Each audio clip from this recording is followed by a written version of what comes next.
تو اللہ نے ابراہیم اور اسماعیل کی قربانی کو قبول فرما کر ان سے اپنا گھر بنوایا۔ پھر ہمارے نبی پاک صلی اللہ علیہ وسلم نے ساری زندگی کوئی دفتر نہ بنایا، آپ کا دفتر مسجد، آپ کی عدالت مسجد، آپ کے فیصلے مسجد، شادی بیاہ مسجد، وفود سے ملاقاتیں مسجد، قضاء کے فیصلے مسجد، لشکروں کے فیصلے مسجد۔ اور جب آپ مدینہ تشریف لے گئے تو آپ نے قباء میں 2 ہفتے قیام کیا، کلثوم بن حدم رضی اللہ عنہ کے گھر میں ٹھہرے، پہلے مسجد بنائی، 2 ہفتے میں مسجد مکمل ہوئی، پھر آپ تشریف لے گئے مدینہ، اور وہاں جا کر خالی جگہ تھی، وہاں آپ کی اونٹنی بیٹھی تھی، وہاں جا کر پھر آپ نے مسجد بنائی۔ جب آپ مسجد کی تعمیر کے لیے پتھر کٹھے کیے تو اب بیت اللہ سامنے ہے نہیں، تو اندازے سے کرنا ہے، تو جبریل آئے اور اللہ کے نبی کے سامنے یوں پر مارا تو بیت اللہ سیدھا سامنے کر دیا، سارے پردے ہٹا کر بیت اللہ کو سامنے کر دیا، تو اللہ کے نبی کا محراب ٹھیک بیت اللہ کے سامنے ایسے۔ عقبہ بن نافع رضی اللہ تعالیٰ عنہ قیروان میں ہے، قیروان ایک جنگل تھا اور وہاں چھاؤنی کی ضرورت تھی، اور وہ لشکر تھا کوئی 20-30 ہزار کا، اس میں 19 صحابہ تھے۔ تو عقبہ بن نافع رضی اللہ تعالیٰ عنہ صحابہ کو لے کر ایک ٹیلے پر چڑھے اور جنگل کی طرف منہ کر کے اعلان کیا، جنگل کے جانوروں 3 دن میں جنگل خالی کر دو، ہم اللہ کے نبی کے غلام ہیں، اس کے بعد جو بھی ملے گا ہم قتل کریں گے۔ تو 3 دن میں سارا جنگل خالی ہو گیا، اس کو کاٹ کے صاف کیا، گھر بنانے کا حکم دیا، خیمے گاڑنے کا حکم دیا۔ اب مسجد کی فکر پڑ گئی، مسجد کہ مسجد بنانی ہے، اور کہاں تیونس کہاں بیت اللہ، تب قبلہ کیسے معلوم کروں؟ نہ تو کوئی کمپاس ہے وہ زمانہ ہے، اور تاروں سے بنائیں تو کوئی پورا اندازہ نہیں ہے، تو اس پریشانی میں سو گئے کہ کیا کروں۔ تو رات کو اللہ کے نبی خواب میں آئے، کہا عقبہ کیوں پریشان؟ کہا یا رسول اللہ مسجد بنانی ہے، قبلے کا رخ معلوم نہیں۔ کہا آؤ میرے ساتھ۔ تو آپ نے اپنے عصائے مبارک سے ایک لائن کھینچی چوکور، کہا یہ تیری مسجد ہے، پورا ایک علاقے میں ایسے آپ نے اپنے عصا مبارک کو ایسے پھیرا، کہا یہ تیری مسجد ہے، اور ایک جگہ یوں محراب کا نشان بنا، کہا یہ تیرا قبلہ ہے۔ جب آنکھ کھلی تو وہاں کھدائی ہوئی پڑی تھی اور قبلے کا نشان لگا پڑا تھا۔ تو قیروان کی مسجد آج بھی موجود ہے، مسجد عقبہ بن نافع کے نام سے وہ آج بھی موجود ہے۔ یہ مسجد نبوی کے بعد، مسجد حرام مسجد نبوی کے بعد یہ قدیم ترین مسجد ہے جو عقبہ بن نافع رضی اللہ تعالیٰ عنہ سے بنوائی گئی۔ میرے بھائیوں، تبلیغ کا کام بھی مولانا الیاس صاحب نے مسجد سے شروع کیا، کوئی مرکز نہیں بنایا، کوئی دفتر نہیں بنایا، ساری تحریکوں کے دفتر ہیں، نظام ہیں، تبلیغ کا مرکز مسجد ہوتی۔ فیصل آباد کا تبلیغی مرکز اسماعیل مسجد، لاہور کا تبلیغی مرکز ابراہیم مسجد، رائمنڈ کا تبلیغی مرکز ایک مسجد ہے، بہت بڑی مسجد ہے۔ مسجد سے مردوں کو جوڑا، مسجد سے مردوں کو جوڑا، اللہ کی رحمت جو بیت اللہ پر اترتی ہے، پھر وہ جاتی ہے مسجد نبوی کی طرف، پھر مسجد نبوی سے پھیلتی ہے وہ مساجد کی طرف کہ بیوتی فی الارض المساجد عمارها زوارها فطوبى لمن تطہر فی بیتہ ثم زارنی۔ اللہ تعالیٰ کا فرمان ہے کہ جنا کالونی والوں کو بتاؤ کہ یہ مسجد میری مسجد ہے، تمہاری نہیں ہے، تمہاری نہیں ہے، میری مسجد ہے۔ دنیا میں مسجدیں میرے گھر ہیں، جو ان مسجدوں میں آتے ہیں وہ ان گھروں کو آباد کرنے والے ہیں۔ جو اپنے گھر سے وضو کر کے مسجد میں نماز پڑھنے آئے گا اسے بتا دو کہ میں رب دروازے پر اس کا استقبال کروں گا۔ مسجد میں آنے والے کا استقبال اللہ کرتا ہے۔ مسجد والے بنو بھائیو، بازار والے نہ بنو، مسجد والے بنو۔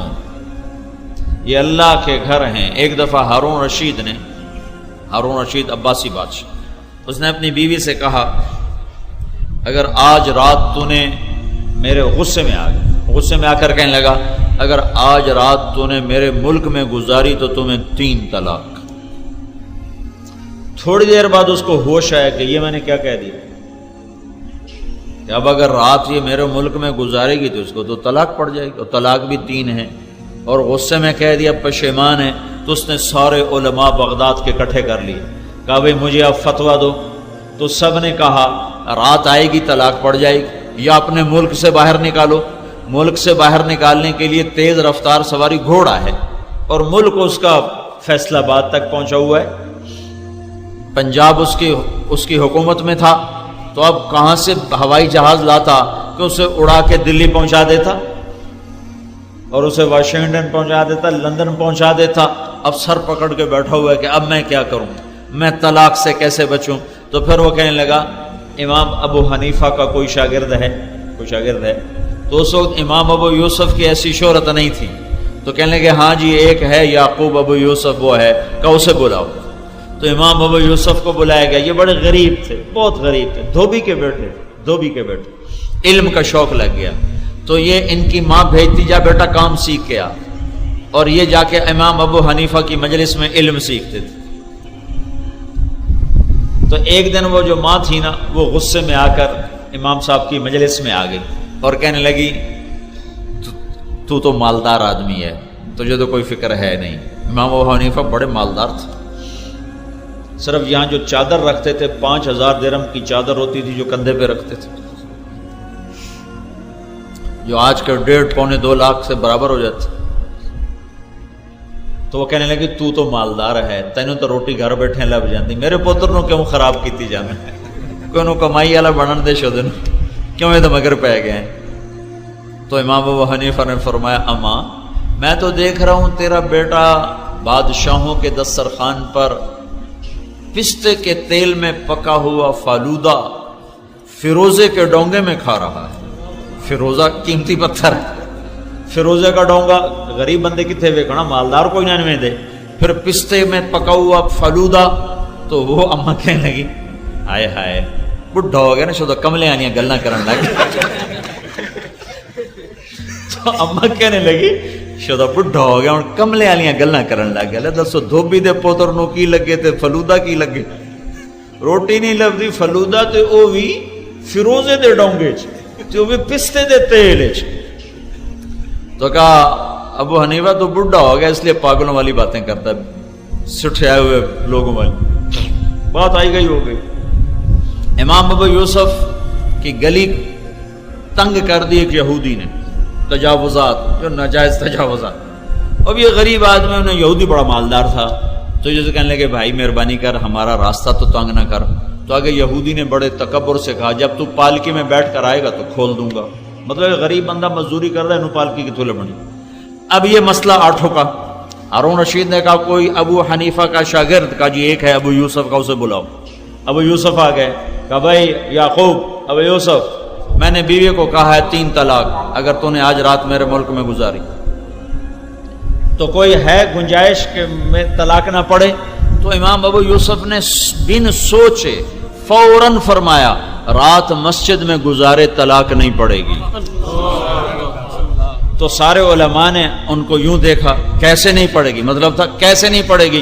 تو انہیں فوراً قرآن کی یہ آیت پڑھی وَأَنَّ الْمَسَاجِدَ لِلَّهِ، اور مسجدیں اللہ کی ہیں، کسی کی بادشاہی نہیں ہے، کسی کی ملک نہیں ہے. یہ 4 دیواری جامع مسجد کے اندر جو کچھ سب کچھ اللہ کا ہے، سب کچھ اللہ کا ہے، پر یہ ٹکڑا اللہ کا ہے، اللہ کا، یہاں کسی کا نہیں ہے. یہ کسی کی ہماری، ہاں ہم نے رجسٹر کرائی ہے اور یہ ہماری ہے. مسجدوں پہ لڑ کے مرتے جا رہے ہیں، بھلا مسجد بھی کوئی لڑنے کی جگہ ہے. تو ہارون رشید نے زبیدہ کو کہا تھا، زبیدہ اس کی سب سے محبوب بھی، اور خاندان کی باقی بیویاں تو ان کو پرواہ نہیں ہوتی تھی، طلاق بھی دیتے تھے، شادی بھی کرتے، لیکن خاندان کی عورت سے ڈرتے تھے طلاق دیتے ہوئے کہ خاندان مخالف ہوتا تھا. تو زبیدہ کو یہ کہہ دیا تھا اس نے. تو رات زبیدہ نے مسجد میں گزاری اور ہارون رشید نے کہا 1 لاکھ درہم ابھی انعام دیا جائے اور انہیں آج کے بعد اسلامی سلطنت کا چیف جسٹس بنایا جائے اور پالکی میں بٹھا کر انہیں گھر پہنچایا جائے. اب امام ابو یوسف جب پہنچے نا گلی کے نکڑ پر، کہنے کہ بھائی اتھے پالکی رکھ دو، اتھے رکھ دو. اور یہودی نے سدو بھائی، یہودی آ گیا. اب ایک میں پالکی چ آ گیا، میں پالکی چ آ گیا، ہوں میری گلی سیدھی کر دو. وہ بھی ڈر گیا بھی تو چیف جسٹس بن گیا، اس نے فوراً گرا کر دیوار اپنی پیچھے کر لی. یہ قبضے گروپ شروع سے چلے آ رہے ہیں، کوئی آج کے نہیں ہے. آج کل کچھ زیادہ ہیں کہ ان کو اللہ یاد نہیں، موت یاد نہیں. 1 گٹھ زمین، 1 گٹھ جو 1 فٹ سے بھی کم ہے، ایک بالشت زمین کسی کی دبا لی دکان میں، گھر میں، پلاٹ میں، تو قیامت کے دن 7 زمینوں کو توق بنا کر گلے میں ڈال دیا جائے گا۔ 7 زمینوں کا توق اٹھانے کے لیے پھر اتنی بڑی گردن بنائی جائے گی، اتنا بڑا جثہ بنایا جائے گا۔ تو میرے بھائیوں، مسجدوں سے جڑو، عورتوں کو مصلے سے جوڑو۔ عورتوں کی مسجد ان کا مصلی ہے، عورتوں کی مسجد ان کا مصلی ہے۔ ایک جگہ گھروں میں عبادت کے لیے مخصوص کرو، چاہے بڑا گھر ہے چاہے چھوٹا گھر ہے، اسے عورتوں کی مسجد بناؤ۔ اذان کے ساتھ ہی عورتیں مصلی کو دوڑیں اور مسجد کو دوڑو۔ اپنی مسجدوں کو آباد کرو گے، اللہ تعالیٰ تمہارے گھروں کو آباد کرے گا۔ اللہ کو پانے کا راستہ اس کے گھر میں آنا، اس کے گھر میں آؤ۔ جس کے گھر بار بار جاتے اس سے تعلق ہو نہیں جاتا، جس کے گھر کے پھیرے لگاتے رہتے۔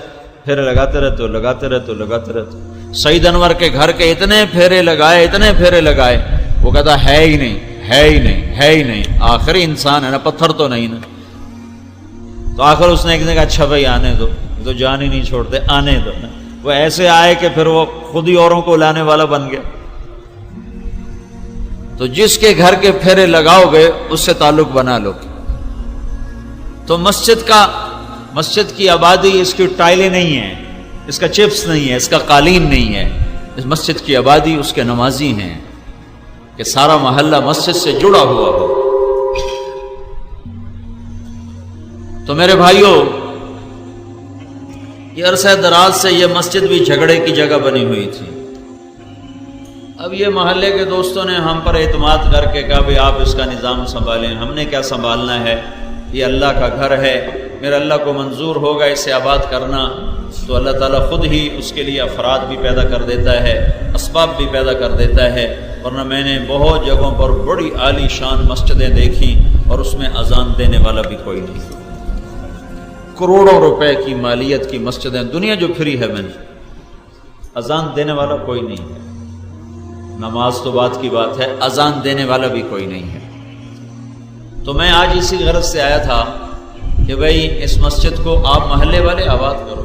میں 1979 میں چلہ لگا رہا تھا تو میری فیصلہ بات تشکیل ہوئی 10 دن کے لیے، عرب جماعت میرے ساتھ تھی، عرب تھی۔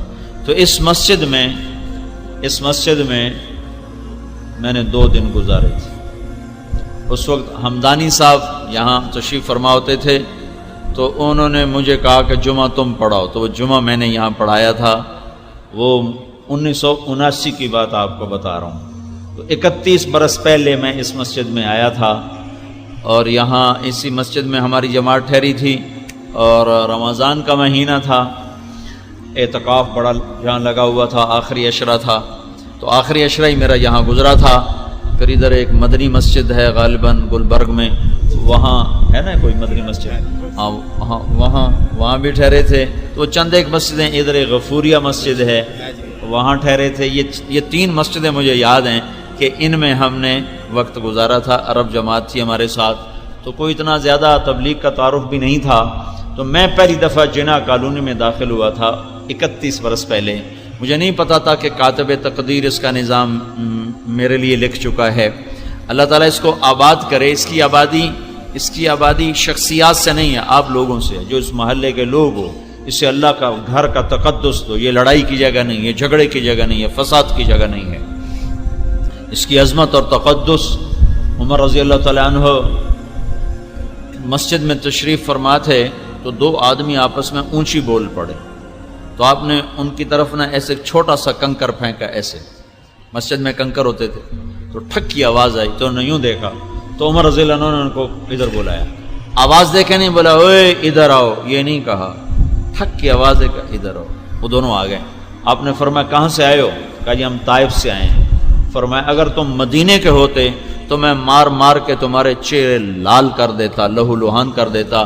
تم مسجد میں بیٹھ کے شور مچا رہے ہو، مسجد میں بیٹھ کے تم شور مچا رہے ہو، مسجد الرسول میں بیٹھ کے تم شور مچا رہے ہو۔ یہ مسجدیں ادب کی جگہ ہیں، اور یہ اللہ کو پانے کی جگہ ہیں۔ یہ وہ جگہ ہے جہاں تم آؤ گے تو اللہ تمہیں ملے گا۔ میرے نبی کا فرمان ہے، ان للمسجد اوتادا الملائکۃ جلساؤہم ان غابوا افتقدوہم ان مرضوا عادوہم ان کانوا فی حاجۃ اعانوہم مسجد کے آباد کرنے والوں کے لیے کتنی بڑی خوشخبری اللہ کا رسول فرما رہا ہے کہ میری امت میں کچھ لوگ ایسے ہوں گے جو میری مسجدوں کو آباد کریں گے۔ یہ جو مسجدوں کو آباد کرنے والے ہیں یہ ایسے مقدس ہو جائیں گے کہ فرشتے بھی ان کی صحبت میں بیٹھنا پسند کریں گے۔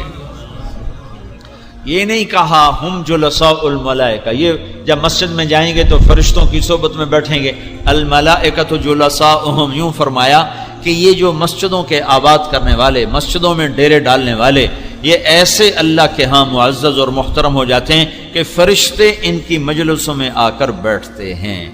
پھر اگر یہ بیمار ہو جائیں اور یہ مسجد میں نہ آئیں تو جناح کالونی کی مسجد ہو یا بلال مسجد ہو یا مدنی مسجد ہو تو اس مسجد کے ملائکہ فرشتے پریشان ہوتے ہیں کہ ہمارے فلاں ساتھی نہیں آ رہے، پتہ کرو بھائی کیوں نہیں آ رہے۔ ان غابوا افتقدوہم، نہ آئیں تو انہیں اداسی ہوتی ہے کہ وہ آ نہیں رہے، کیا مسئلہ ہے؟ کہتے جاؤ بھائی پتہ کرو، تو ایک فرشتوں کی جماعت جاتی پتہ کرنے ان کے گھر، تو پتہ چلتا وہ تو بیمار پڑے ہیں، تو ان مرضوا عادوہم، اگر وہ بیمار پڑے ہوں تو یہ ملائکہ فرشتے جا کر ان کے گھر میں ان کی بیمار پرسی کرتے ہیں، جو ہم نہیں دیکھتے۔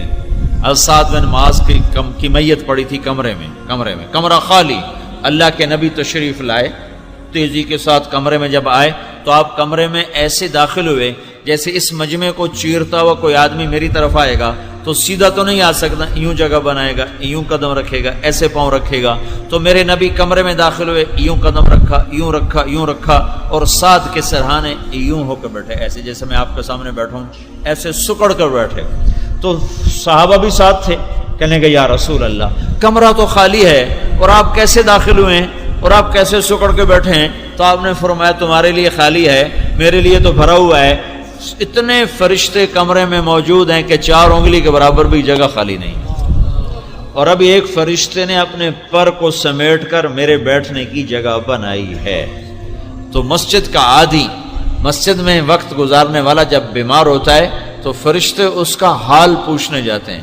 وَإِن كَانُوا فِي حَاجَةٍ، اور اگر وہ کسی کام میں مصروف ہو گئے اور مسجد میں آنا ان کا سست پڑ گیا ہے تو پھر یہ فرشتے کہتے ہیں جاؤ بھائی ان کے کام میں مدد کرو، ان کا کام جلدی جلدی ختم ہو تاکہ پھر آ کر وہ اس گھر کو آباد کریں اپنے ذکر سے، تلاوت سے، اپنی نماز سے، دعا سے۔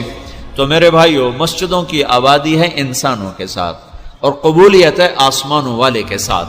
آسمان والا جب قبول فرماتا ہے تو پھر وہ آباد کر دیتا ہے۔ شخصیتیں آتی ہیں چلی جاتی ہیں، آتی ہیں مر جاتی ہیں، کوئی اور آ جاتے ہیں۔ اگر اللہ تعالیٰ نے قبول فرما لیا تو وہ گھر ہمیشہ آباد رہتے ہیں۔ اللہ تعالیٰ کے ہاں سے قبولیت ہٹ جائے تو میں نے اپنی آنکھوں سے مسجدوں کو ویران دیکھا ہے کہ اذان دینے والے بھی کوئی نہیں ہے اور کسی خرچ کرنے والے نے اس پہ کروڑوں روپے لگائے تھے۔ تو یہ میرے رب کی طرف سے قبولیت ہوتی ہے تو چیزیں چلتی ہیں، آباد ہوتی ہیں۔ قبولیت نہ ہو تو اللہ غنی ہے، بے نیاز ہے۔ ان اللہ لغنی عن العالمین، مجھے تمہاری کوئی ضرورت کوئی نہیں ہے۔ اس کے بعد بہت کم میں آیا، ایک تشکیل دوبارہ ہوئی تھی، وہ یاد نہیں کب ہوئی۔ پہلی تشکیل مجھے اچھی طرح یاد ہے، دوسری تشکیل مجھے یاد نہیں ہے، لیکن میں 2 دفعہ اس مسجد میں جماعت میں آ چکا ہوں۔ اس کے بعد بیچ میں کبھی آنا ہوا، کبھی گزرتے ہوئے نماز پڑھ لی، یا ایک آدھ دفعہ یہاں ہمدانی صاحب وہ شبینہ کروایا کرتے تھے، وہ ایک رات کو قرآن کی تلاوت ہوتی تو کبھی کسی اچھے قاری کا پتہ چل جاتا تھا کہ وہ قرآن پڑھنے آئے تو میں وہ یہاں ایک آدھ دفعہ وہ سننے آیا، بس اس کے بعد میں کبھی نہیں آیا ہوں۔ اور میری کوئی شخصیت نہیں ہے، میری کوئی حیثیت نہیں ہے، اللہ چاہتا ہے تو آباد کرتا ہے، اللہ نہ چاہے تو بڑے بڑے سورما بھی آئیں تو کرنا تو اللہ نے ہے، کرنے والا تو اللہ ہے۔ تو بہرحال میرا صرف مسجد سے متعلق مضمون نہیں ہے، میرا مضمون تو پوری زندگی سے متعلق ہے کہ اللہ کو اپنا بناؤ۔ اللہ کو پانے کے لیے محمد مصطفیٰ صلی اللہ علیہ وسلم راستہ اور واسطہ ہیں، اور محمد مصطفیٰ صلی اللہ علیہ وسلم نے ہمیں مسجد والا بنایا، ہمیں مسجد سے جوڑا۔ ابو بکر رضی اللہ عنہ مسجد میں پڑھے ہوتے تھے، عمر رضی اللہ عنہ مسجد میں پڑھے ہوتے تھے، عثمان رضی اللہ عنہ مسجد میں پڑھے ہوتے تھے، علی رضی اللہ عنہ مسجد میں پڑھے ہوتے تھے۔ جب تک مسجد کے ساتھ امت کا جوڑ رہا، اللہ تعالیٰ کی طرف سے بھی رحمت کے دروازے کھلے رہے۔ پھر ایک اور حدیث مجھے یاد آئی، میرے اللہ کا فرمان ہے انی لأہم بأہل الارض عذابا، میں زمین پہ عذاب بھیجنے کا ارادہ کرتا ہوں۔ فإذا نظرت عمار بیوتی، پھر میں دیکھتا ہوں کہ کچھ لوگ میرے گھروں کو آباد کر رہے ہیں، میری مسجدوں میں جاتے ہیں، نمازیں پڑھتے ہیں، اذانیں دیتے ہیں، تہجد پڑھتے ہیں، نفل پڑھتے ہیں، ذکر کرتے ہیں، تلاوت کرتے ہیں، واعظ کرتے ہیں، درس دیتے ہیں، بیان کرتے ہیں، گشت کرتے ہیں۔ والمتظاہرین فیہا، کچھ لوگ آپس میں ایک دوسرے سے میری خاطر ملاقات کرتے ہیں۔ والمستغفرین بالاسحار، کچھ لوگ راتوں کو اٹھ کے توبہ اور استغفار کرتے ہیں، تو میں ان کی برکت سے سب سے عذاب ہٹا دیتا ہوں۔ تو میرے بھائیو، اپنے اللہ کو پانے کے لیے اپنی تگ و دو کرو۔ اللہ کی قسم، جب مجھے اٹیک ہوا نا، دل کا دورہ، تو مجھے وہ لوگ بڑے نادان نظر آ رہے تھے جو اس مٹ جانے والے گھر کو سب کچھ دے کر زندگی گزار رہے ہیں، کہ مجھے یوں نظر آ رہا تھا کہ سب سے بڑا دیوانہ ہی وہ ہے جو دنیا کے لیے بھاگ رہا ہو، کہ دنیا کا آخر تو یہ ہے کہ ابھی میرا سانس اگر ٹوٹ گیا تو میں مٹی کا ڈھیر ہوں، میرے لیے باہر مجمع کٹھا ہے، میرے کس کام کا ہے، میرے لیے بڑے نعرے ہیں، میرے کس کام کے ہیں، میری زمین جائیداد ہے، میرے کس کام کی ہے، میں تو 4 ہاتھ زمین میں جا کے مٹی کی چادر اوڑھ کے پڑ جاؤں گا۔ پھر مجھے وہ لوگ بڑے سمجھدار نظر آئے، وہ مرد عورت جو 24 گھنٹے اللہ کو راضی کرنے کی فکر میں لگے رہتے ہیں۔ جس عورت جس مرد کے 24 گھنٹے کا یہ فکر بن جائے کہ یا اللہ تو کیسے راضی ہو، یا اللہ تو کیسے راضی ہو، وہ مجھے اس وقت بڑے عقل مند نظر آ رہے تھے کہ میں سوچ رہا تھا اب اگر میں مر جاؤں تو میرا سرمایہ نہ میری زمین ہے، نہ میری شہرت ہے، نہ میری جائیدادیں ہیں، نہ میرے نوکر ہیں، نہ میری واہ ہے، نہ میرے لیے یہ دنیا کا ساز و سامان ہے۔ میرا سرمایہ تو وہی ہے جو اب میرے ساتھ قبر میں جانے والا ہے۔ میں نے مر کے دیکھا ہے، مجھے دنیا بڑی پھیکی نظر آتی ہے، اب بہت بے کیف دنیا ہے۔ صحت مند سے نہ پوچھو، مرنے والے سے پوچھو دنیا کسے کہتے۔ یہ بہت بڑا دھوکہ ہے، بہت بڑا دھوکہ ہے۔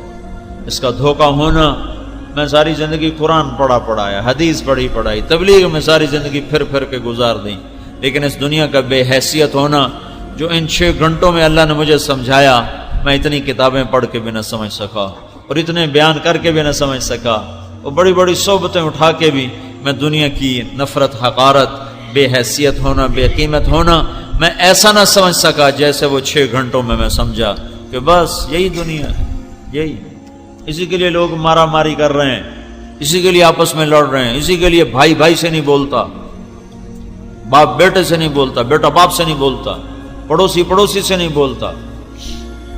تو میرے بھائیو، عقل مند وہ ہے جو اپنے اللہ کو راضی کرنے میں لگا رہے، بڑا نادان ہے جو اس مٹ جانے والے دھوکے کے گھر کے پیچھے دوڑتا رہے۔ تو آپ لوگ سب دعا کرو اللہ اس مسجد کو آباد کرے، مدرسہ بھی چلے، مسجد بھی چلے، کرنا تو میرے اللہ نے ہے، ہماری تگ و دو ہے، کوشش ہے، اللہ چاہے گا تو اسے آباد فرمائے گا۔ آپ خلوص کے ساتھ مسجد کو اجارہ داری نہ بناؤ، مسجد کو اپنی چودراہٹ نہ بناؤ، مسجد کو اپنی ملکیت نہ سمجھو، یہ میرے اللہ کی بنائی ہوئی ہیں اور میرے اللہ کے بنائے ہوئے ٹکڑے ہیں۔ ایک اور حدیث یاد آ گئی مسجد کے عنوان سے، روح المعانی میں ہے کہ جب قیامت کا جھٹکا لگے گا نا، جھٹکا، تو اس وقت یہ فیصلہ بات تو ہوگا بھی نہیں شاید، لیکن مسجدیں تو کم از کم نہیں ہوں گی، چونکہ قیامت کافروں پر آئے گی، مسلمانوں پر نہیں آئے گی۔ تو دھرتی پہ مسجد نام کی کوئی چیز نہیں ہوگی، بیت اللہ، مسجد نبوی سب گر چکے ہوں گے۔ یہ اتنے بڑے بڑے جو آپ دیکھ رہے ہو نا تعمیریں، یہ ایک پتھر نہیں رہے گا، ایک پتھر واقعی نہیں رہے گا۔ تو جب قیامت کا جھٹکا آئے گا تو جتنی زمینیں ہیں نا، جتنی زمین ہے یہ اکھڑ جائیں، مسجد کی زمین، اب یہ جو مسجد کا 4 دیواری ہے نا، اتنی زمین پہ قیامت نہیں آئے گی، اتنی زمین اکھڑ کے اوپر ہوا میں اٹھ جائے گی۔ پھر آگے سامنے وہ مسجد ہے پارک میں، اس کی زمین اکھڑ جائے گی، پھر آگے مسجد ہے، اس کی زمین اکھڑ جائے گی۔ 7 بر اعظم میں جتنی مسجدیں ہیں ان کی زمین یوں اکھڑے گی جیسے پودے کو اکھاڑا جاتا ہے، پھر یہ ساری اڑتی ہوئی چلیں گی بیت اللہ کی طرف، اور بیت اللہ کی زمین بھی اوپر اٹھ جائے گی۔ یہ ساری مسجدیں 6 بر اعظم کی اڑتی ہوئی بیت اللہ پہنچیں گی، پھر بیت اللہ کی مسجد اور سارے عالم کی مسجدیں مل کر یہ چلیں گی مدینہ منورہ کی طرف، پھر مسجد نبوی ان کے ساتھ جڑے گی، اور جب بیت اللہ کی سرزمین مسجد نبوی پہنچے گی تو اللہ کے نبی کی خدمت میں سلام پیش کرے گی، السلام علیکہ یا رسول اللہ۔ پھر وہاں سے یہ بیت المقدس پہنچیں گی، اور وہاں سے اللہ تعالیٰ جس راستے سے اللہ نے اپنے نبی کو اوپر اٹھایا وہاں سے یہ سارے زمینی ٹکڑے اللہ اٹھا کر جنت میں پہنچا دے گا۔ اس لیے حدیث میں آتا ہے مسجدیں جنت کے ٹکڑے ہیں، ریاض الجنہ ہیں، جنت کے باغ۔ تو اپنی مسجدوں سے جوڑ رکھو، اپنی مسجدوں میں گشت کرو، ہر مہینے 3 دن کی جماعت نکالو، جمعرات کو مرکز میں جاؤ، رات وہاں قیام کرو۔ چھٹیاں ہیں، اب موقع ہے، نوجوان اکثر بیٹھے ہو، چلے کے لیے نقد نکلو، اپنے 2 گشت کرو، گھروں کی تعلیم، مسجد کی تعلیم، اور آپس میں الفت و محبت کی فضا قائم کرو۔ ماں باپ ہیں ان کی دعا لینا سیکھو، شادی شدہ ہو بیوی سے حسن سلوک سیکھو، عورت کی کمی کجی پر صبر کرو، اللہ تمہیں اس پر وہ درجات دے گا جو بڑے بڑے نوافل اور بڑے بڑے ذکر و تلاوت پر بھی تمہیں نہیں دے گا۔ تو سارے بھائی اس کی نیت کرتے ہو، ارادے کرتے ہو؟ تو اب بولو بھائی کون تیار ہے نقد 4 مہینے کے لیے، 40 دن کے لیے؟ درود شریف پڑھو۔ اللہم لک الحمد کما انت اہلہ وصلی علی محمد کما انت اہلہ وافعل بنا ما انت اہلہ انک اہل التقوی و اہل المغفرہ ربنا آتنا فی الدنیا حسنہ وفی الآخرۃ حسنۃ وقنا عذاب النار۔ یا اللہ تو اپنے تمام گھروں کو آباد فرما، اس مسجد کو بھی آباد فرما، اور ہمارے لیے ذریعہ نجات بنا، اور دنیا اور آخرت کی ہر خیر ہمارے مقدر فرما، اور ہر شر سے ہماری حفاظت فرما، اور ہم سے راضی ہو جا، اور مسجدوں کے آباد کرنے والا ہمیں بنا دے، آپس میں الفت و محبت قائم فرما دے۔ وَنَسْأَلُكَ خَيْرَ الدُّنْيَا وَالْآخِرَةِ